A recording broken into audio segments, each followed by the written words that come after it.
কাল ষষ্ঠ দফার নির্বাচন, বাংলার ৮টি কেন্দ্রে নির্বাচন রয়েছে। এই ৮টি কেন্দ্রের মধ্যে যেমন পুরুলিয়া থাকছে, ঘাটাল থাকছে আরও 6টি কেন্দ্র। পুরুলিয়া থেকে এই মুহূর্তে আমাদের সঙ্গে রয়েছে আমাদের প্রতিনিধি উজ্জ্বল মুখোপাধ্যায়, ঘাটাল থেকে থাকছে আমাদের আরও এক প্রতিনিধি সৌমিত্র রায়। প্রথমে উজ্জ্বল, তোমার কাছে আসবো। শেষ মুহূর্তের কি প্রস্তুতি দেখছে এবং নির্বিঘ্নে যাতে ভোট দিতে পারেন ভোটাররা, তার জন্য কি ব্যবস্থা নিয়েছে কমিশন? দেখো, প্রথমত বলি যে রাত পোহালি ভোট এবং পুরুলিয়ায় ভোটের যে ঐতিহ্য তা সাধারণত দেখা গেছে যে পুরুলিয়ার নির্বাচনে খুব বেশি গণ্ডগোলের নজির নেই। এখানে শান্তভাবেই ভোট হয়, যদিও ১৩৫ কোম্পানি সিআরপিএফ এখানে দায়িত্বে আছেন এবং তার সঙ্গে কুইক অ্যাকশন টিম যেটা রয়েছে তারাও কিন্তু দায়িত্বে থাকবেন, সেটাও ১৩৫ কোম্পানি। ১৯০৩টে বুথে ভোট গ্রহণ হবে এবং সকাল থেকেই সেই ভোট গ্রহণ শুরু হয়ে যাবে। আমরা যে ডিসিআরসির সামনে দাঁড়িয়ে রয়েছি সেখানে কিছু রিজার্ভ মানুষজন আছেন, বাকিরা কিন্তু তাদের কেন্দ্রে পৌঁছে গেছেন। এই পুরুলিয়া এমন একটা জায়গা যেখানে পাহাড় রয়েছে, জঙ্গল রয়েছে এবং বেশ কিছু বুথ আছে যেগুলো কিন্তু রীতিমতন মানে ভৌগোলিকভাবে বেশ কঠিন। সেই সমস্ত জায়গায় কিন্তু ভোটকর্মীরা ইতিমধ্যেই পৌঁছে গেছেন এবং কাল সকাল 7টা থেকে ভোট গ্রহণ শুরু হবে। তাৎপর্যপূর্ণ হচ্ছে এখানে কিন্তু ত্রিমুখী লড়াই এবং মজা হচ্ছে যে তুমি যদি দেখো এখানে 4জন যে মূল প্রার্থী বা 3জন যে মূল প্রার্থী, 3জনেই কিন্তু মাহাতো। এখানে জ্যোতির্ময় সিং মাহাতো যিনি এমপি রয়েছেন, বিজেপির প্রার্থী।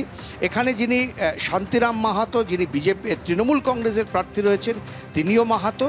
এবং নেপাল দেব মাহাতো যিনি সিপিএম এবং কংগ্রেসের জোট প্রার্থী রয়েছেন। এছাড়াও কর্মীদের পক্ষ থেকে আরও একজন প্রার্থী কিন্তু উঠে এসেছেন, তিনি হচ্ছেন অজিত মাহাতো। মূলত এখানে আদিবাসীদের যে সংগঠন রয়েছে তার থেকে তিনি প্রতিদ্বন্দ্বিতা করছেন।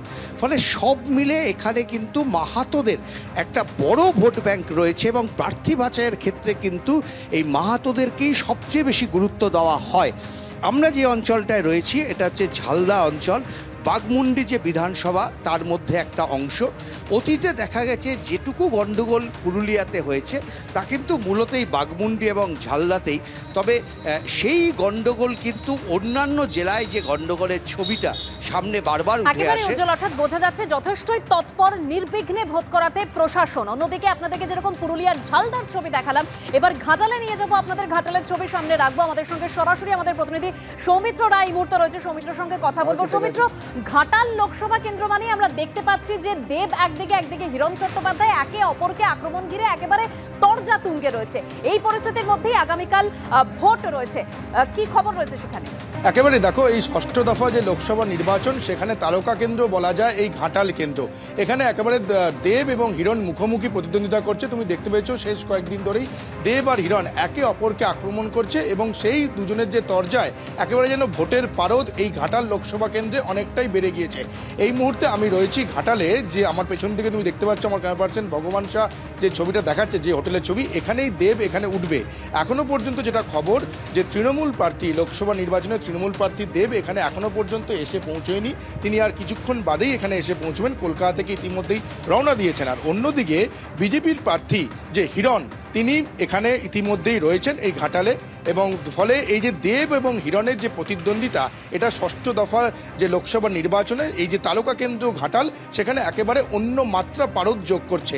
এবং এখানে তোমাকে বলে রাখি, এখানে মোট 295টি বুথ রয়েছে এই ঘাটাল লোকসভা কেন্দ্রে এবং তার মধ্যে 295টা বুথের মধ্যে মহিলা পরিচালিত মডেল বুথের সংখ্যা হচ্ছে 20টি।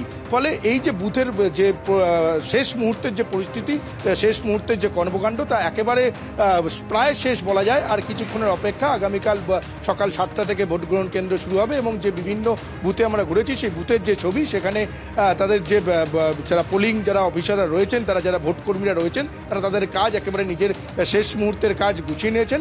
ফলে কাউন্টডাউন শুরু হয়ে গেছে, আগামীকাল সকাল 7টা থেকে ভোট শুরু হবে এবং সকলের পরিস্থিতি বিচার করে সৌমিত্র, ঘাটাল লোকসভা কেন্দ্র নির্বাচন কমিশন যাবতীয় ব্যবস্থা গ্রহণ করেছে। তোমাকে আপাতত ধন্যবাদ।